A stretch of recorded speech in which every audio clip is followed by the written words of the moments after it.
નાગરિકોની સુખાકારી એ જ આપણો પહેલો ધર્મ. આપણે જીવનભર યાદ રાખવાનું છે કે લોકો નાગરિકો એ જ આપણો પહેલો ધર્મ છે.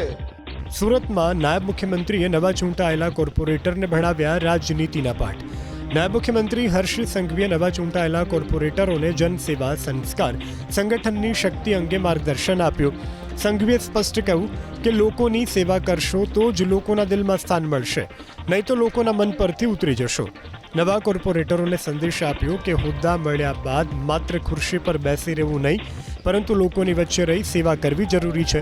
સાચો નેતા એ જ છે જે લોકોના દિલમાં વસે છે. સાથે જ નવા ચૂંટાયેલા કોર્પોરેટરોને નાગરિકો સાથે તોછડાઈ ભર્યું વર્તન ન કરવાની ચેતવણી આપી. મગજમાંથી બહાર છે ને, આજે ચૂંટાયેલા પ્રતિનિધિ બની ગયો, હું કોર્પોરેટર બની ગયો, હું વિસ્તારનો આમ. આપણે કોઈ સાહેબ નથી બન્યા.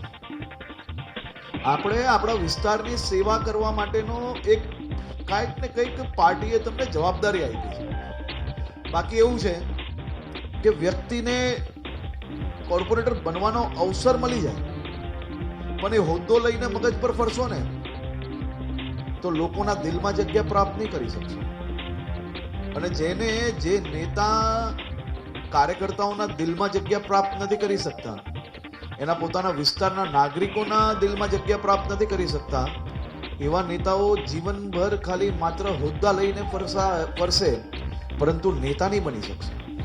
પાર્ટીનો કાર્યકર્તા કે વિસ્તારના કોઈ નાગરિકો એ કોઈ બી નાનો મોટો વિષય લઈને આવે અને જો તમે એની જોડે તોછડાઈથી વાત કરો તો આનાથી મોટું પાપ કોઈ છે જ નહીં.